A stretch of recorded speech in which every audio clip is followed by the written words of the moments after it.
नमस्कार मित्रों, संस्कृत साहित्य एवं संस्कृति के चैनल पे मैं डॉक्टर हरिनिवास हितोपदेश के वीडियो में आपका स्वागत करता हूं।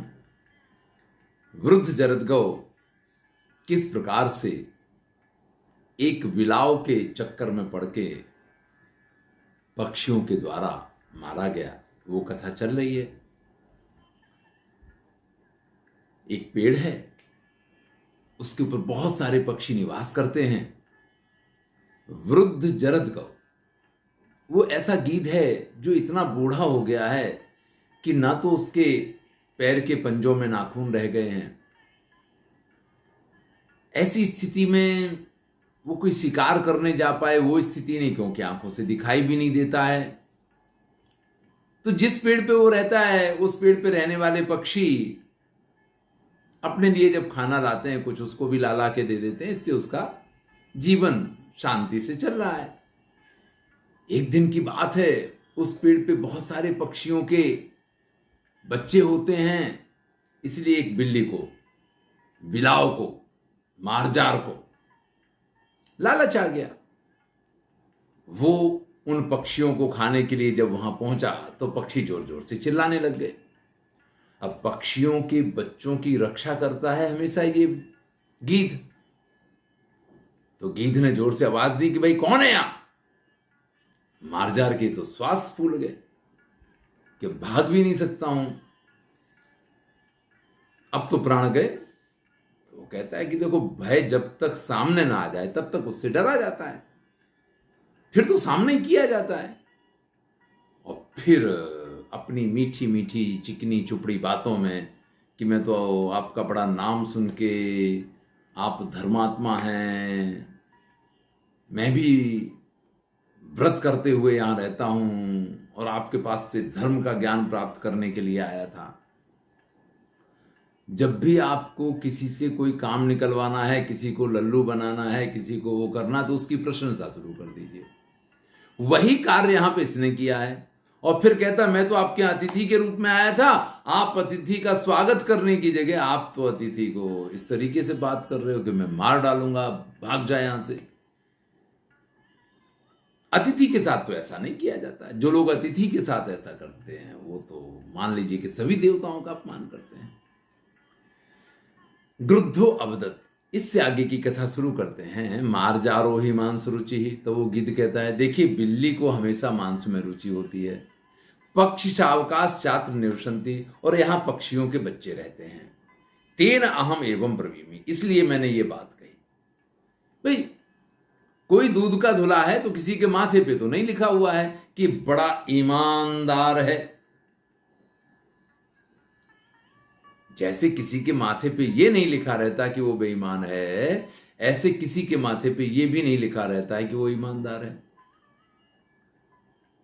शास्त्र ये कहते हैं, याज्ञवल्क्य स्मृति के वीडियो देखिए जाके। याज्ञवल्क्य स्मृति में याज्ञवल्क्य जी ये कहते हैं कि जन्मजात जो व्यक्ति का स्वभाव होता है वो हमेशा लुच्चा होता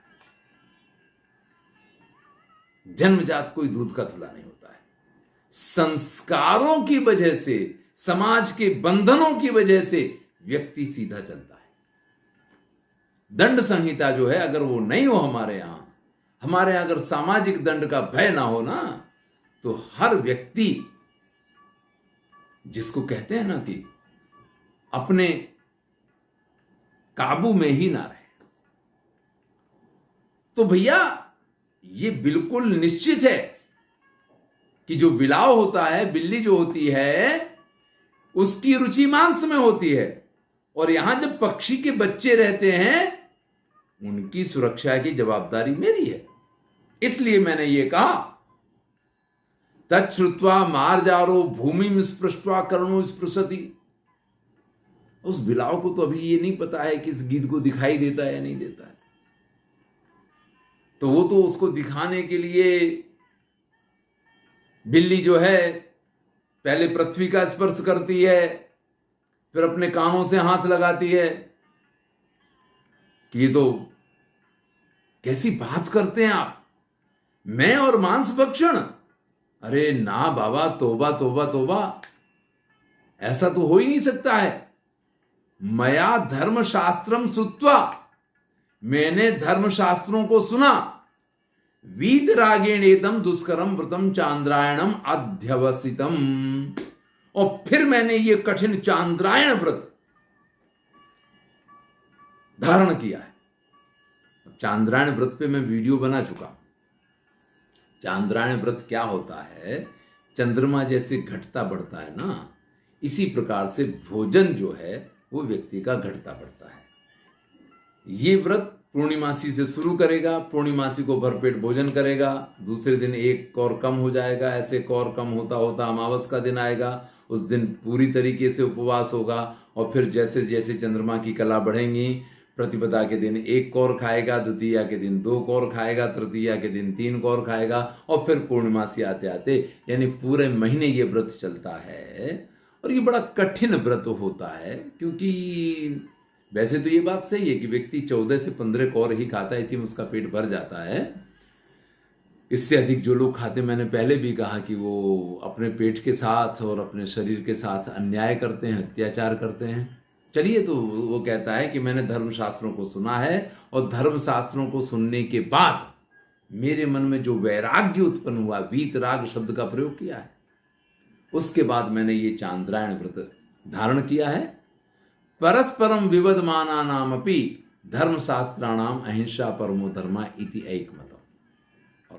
और मैंने जो धर्मशास्त्रों का उपदेश सुना है, उसके आधार पे ये जाना है कि जिन धर्मशास्त्रों में परस्पर विवाद है, कोई विष्णु को माने, कोई शिव को माने, कोई माता जी को माने, कोई किसी को माने, कोई किसी को माने, सभी धर्मशास्त्र अहिंसा परमो धर्मा, अहिंसा ये सबसे बड़ा धर्म है, इस बात पे आकर के एकमत हो जाते हैं।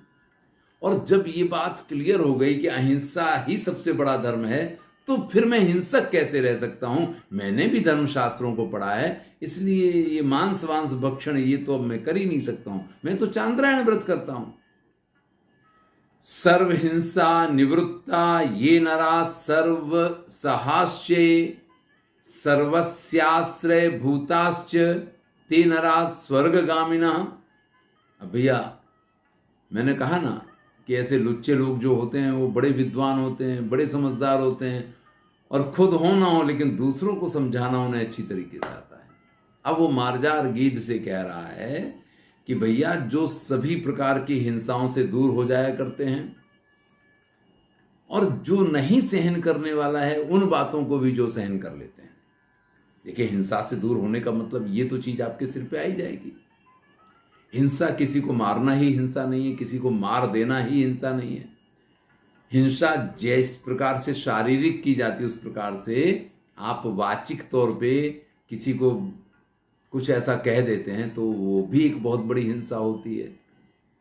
अब किसी ने कुछ कहा कि देखो, हमने थप्पड़ थोड़ी मार दिया, खाली जवाब ही तो दिया है, तो ये जवाब ही जो दिया है ये भी हिंसा है।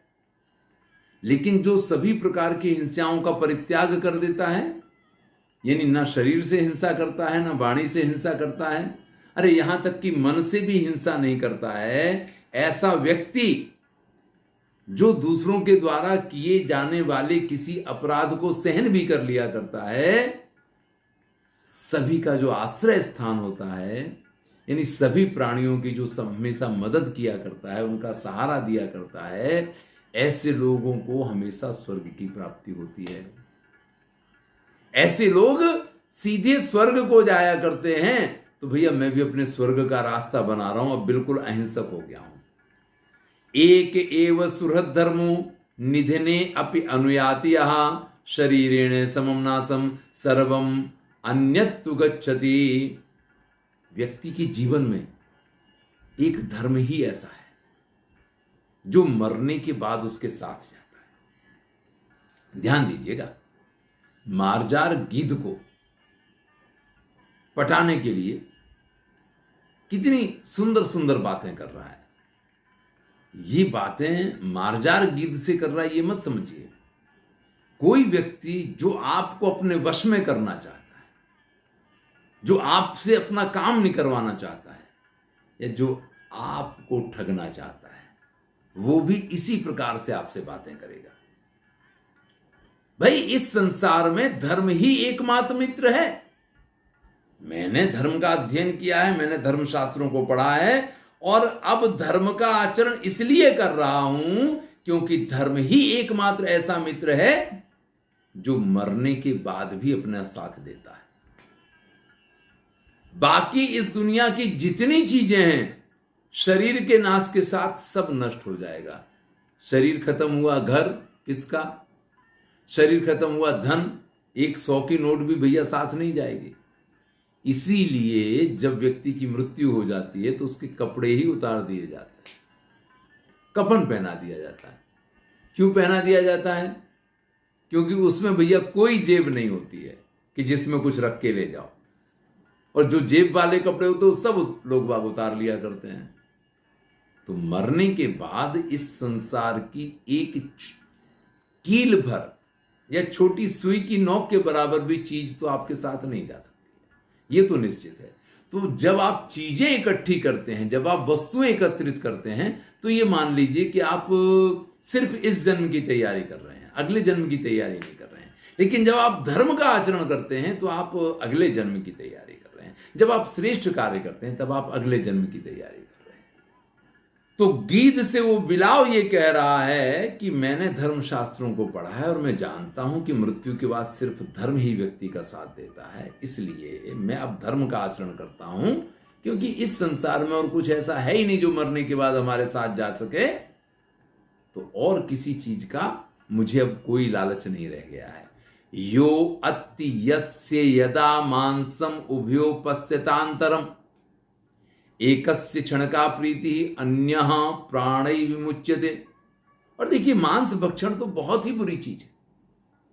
आप विचार कीजिए, जब कोई किसी को मार के किसी का मांस खाता है तो मांस खाने से उसको क्षणिक आनंद की अनुभूति होती है, थोड़ा टेस्ट आ जाता है।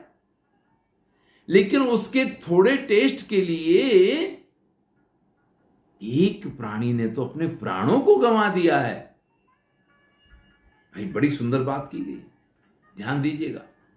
विशेष करके जो मांसाहार करते हैं उनको इस चीज को समझना चाहिए कि आप अन्न खाकर के जिंदा नहीं रहेंगे, ऐसा तो है नहीं। आप भोजन में अगर मांस भक्षण ना करें तो इससे ये तो नहीं है कि आप इस संसार में जी नहीं सकते हैं या आप शक्तिशाली नहीं रह सकते हैं। सब कुछ आपको प्राप्त है, फिर भी अगर आप मांसाहार ही करते हैं तो भैया आप सिर्फ अपने टेस्ट के लिए मांसाहार करते हैं। और टेस्ट के लिए आप मांसाहार कर रहे हैं तो आप तो थोड़ा सा टेस्ट ले रहे हैं, लेकिन एक प्राणी जो है उसके प्राण चले जाते हैं, वो अपने प्राण गंवाता है, तब आपको टेस्ट मिलता है। तो आपके टेस्ट के लिए किसी के प्राण निकल जाएं, ये टेस्ट लेना तो अच्छी बात नहीं है। मर्तव्यम इति यद दुखम पुरुषस्योपजायते शक्यते नानुमानेन परेण परिवर्णितुम। और एक कदम आगे बढ़ के बात करते हैं। देखिए, आपको ये पता है कि अब मुझे मरना ही पड़ेगा, तो इससे बड़ा दुख और कोई व्यक्ति को नहीं हो सकता है। यानी मृत्यु जब आती है वो इतना बड़ा दुख नहीं है, लेकिन मेरी मृत्यु आ जाएगी। फांसी की सजा हो तो सजा पे तो लटकाने के टाइम पे तो लटका दिए गए, कहानी खत्म हो गई, फिर कुछ थोड़ी होना है। लेकिन जब फांसी सुनाई जाती है कि इस तारीख को फांसी दी जाएगी, और वो जो प्रोसेस है, वो फांसी की सजा मिलने के बाद का जो जीना है, एक एक कदम जो फांसी की तरफ जाना, मृत्यु की तरफ जाना है, वो ज्यादा दुखदाई होता है। तो जिन प्राणियों को मार के उनका मांस भोजन में दिया जाता है, उन प्राणियों को भी ये एहसास होता है कि कल उनका साथी मर गया है, आज या कल उनका भी नंबर आ जाएगा। और ऐसी स्थिति में जो उसको दुख होता है, इससे बड़ा इस संसार में कोई दुख नहीं है। यानी ये ऐसा दुख है कि जिसका अनुमान करके वर्णन नहीं किया जा सकता है। यानी अगर मृत्यु मेरे सिर पे खड़ी हो और मुझे लग रहा है कि मैं अब मरा कि अब मरा, उस अनुभूति का वर्णन नहीं किया जा सकता है। वो तो जिसने अनुभव किया वही इस चीज को जान सकता है। और सुनो, स्वच्छंद वन जाते न शाके नापी प्रपूर्यते अस्य दग्धोदरस्यार्थे कहा कुर्यात पातकम महत्। अरे भाई, ये जो पेट है ना, ये तो जंगल में उत्पन्न होने वाले हरे भरे पत्ते, साग भाजी, ये सब खाके भी भरा जा सकता है। तो इस पेट, इस पापी पेट, यहां दग्ध उदर शब्द का प्रयोग किया गया है। दग्ध उदर जैसे कहते हैं, बड़ा प्रचलित शब्द हो गया पापी पेट। ब्रज भाषा का प्रयोग होता है, जरो मरो। तो यहां जो दग्ध उदर कहा गया है उसका अर्थ यह है, इस जले हुए पेट के लिए किसी की हत्या कर देनी, किसी को मार देना। अरे भैया, ऐसा पाप तो नहीं करना चाहिए। तो मांसाहार भक्षण जो लोग करते हैं उनके ऊपर बहुत बड़ी कमेंट है, और उनके लिए बहुत अच्छा मार्गदर्शन भी है कि जिंदगी में अपने टेस्ट के लिए किसी के प्राणों को ले लेना, ये तो ठीक नहीं है। और पेट भरने के लिए और भी बहुत सारे फल फ्रूट, साग सब्जी, अन्न पान आदि हैं। फिर ये क्या है कि किसी को मार के और भयंकर पाप करना इस पेट को भरने के लिए। एवं विश्वासस्य सा मार्जारस तरुकोटे स्थिता। अब इस प्रकार से उस गीध के साथ मीठी मीठी बातें करके और उसका विश्वास उसने प्राप्त कर लिया, और उसी वृक्ष के एक बखोल में, एक कोटर में वो रहने लग गया। ततो दिनेषु गच्छत्सु पक्षी शावकान आक्रम्य कोटरम आनीय प्रत्यहम खादति। वो तो आया इसीलिए था। अब तो धीरे धीरे उसको ये भी मालूम पड़ गया कि जरद गौ को दिखाई नहीं देता है। तो जैसे जैसे दिन जाते उसकी तो चांदी चांदी हो गई। रोज किसी एक घोंसले में जाता, वहां उस घोंसले में से एक पक्षी को उठा लाता और उसको खा लिया करता। ऐसे करके नित्य प्रति कभी किसी पक्षी का, कभी किसी पक्षी का, इस प्रकार से उनके बच्चे कम होने लग गए और उनके बच्चों को ये खाने लग गया। एषाम अपत्यानि खादितानि तै शोकार्तै बिलपत भीर इतस्ततो। अब जिनके बच्चों को खा लिया गया वो अपने बच्चों को ढूंढेंगे तो सही। शोक से व्याकुल होकर के वो अपने बच्चों को इधर उधर ढूंढना उनने शुरू किया। तत्परिज्ञाय मार्जारा कोटरात निसृत्य बही पलायिता। अब बिलाव को लगा कि अब हमारी पोल खुल सकती है, क्योंकि अब तो सब लोग अपने बच्चों को ढूंढने लग गए। किसी एक का मरा तब व्यक्ति क्या सोचता है, अरे यार हो गया होगा, कुछ मर गया होगा, कहीं उड़ गया होगा, कहीं चला गया होगा। तब व्यक्ति ऐसी बातें कर लेता है। लेकिन जब बहुतों के साथ एक ही घटना घटित होती है ना, यह हमारा स्वभाव है कि अगर पड़ोसी के यहां कोई दिक्कत परेशानी हुई है तो हम ये मानते हो तो पड़ोसी के साथ हुआ है, हमारे साथ थोड़े होना। जब हमारे साथ होता है तब हमें पता चलता है, यह जब बहुतों के साथ एक साथ शुरू हो जाता है। अब उनने बच्चों को जब ढूंढना शुरू किया तो इस मारजार को इस चीज का विश्वास हो गया कि अब पकड़े जाएंगे। तो इस बात को जान के कोटरात निसृत्य, उस कोटर से निकल के बही पलायता, वो भाग गया। अब जब वो वहां से चला गया, लेकिन जो हड्डियां थी वो सब वहीं जरद गौ के यहां डाल के गया। पश्चात पक्ष भी इतस्ततो निरूप यद भी तत्र तरुकोटरे सावकास्थीनी प्राप्तानी। अब जो पक्षी अपने बच्चों को ढूंढ रहे थे, ढूंढते ढूंढते इन जरद गौ के कोटर में जाके पहुंचे जहां वो बिलाव रहा करता था। उसने क्या देखा, उन लोगों ने, कि वहां पे बहुत सारी हड्डियों के टुकड़े पड़े हैं, यानी सबके बच्चों की अस्थियां वहां मिल गईं। अनंतरम स ऊचु अनेनैव जरद गवेन अस्माकम शावका खादिता। अब तो सबने ये निर्णय कर लिया कि बिलाव तो वहां से चला गया था, कि इस जरद गौ ने ही हमारे बच्चों को खाया है। इति सर्वे पक्षिभिर्निश्चित्य गृध्रो व्यापादिता। फिर क्या था, सारे पक्षी एक साथ उसके ऊपर टूट पड़े और उस जरदगौ नाम के वृद्ध गृध्र को मार दिया गया। इसलिए मैं कहता हूं अज्ञात कुलशीलस्य, भाई जिसको आप नहीं जानते हैं उसको निवास स्थान नहीं देना चाहिए।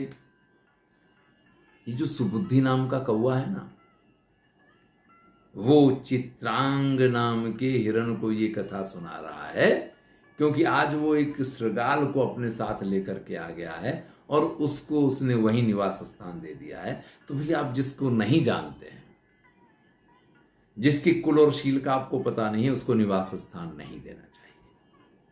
चलिए, हमने मार्जार और गृध्र की कथा पूरी की और इसके आधार पर यह जाना कि आप जिसको नहीं जानते हैं, जिसको नहीं पहचानते हैं, उसका स्वागत सत्कार कर देना, ऐसे अतिथि को भोजन इत्यादि करा देना एक अलग बात है, लेकिन उसको अपने घर के अंदर निवास स्थान नहीं देना चाहिए। धन्यवाद।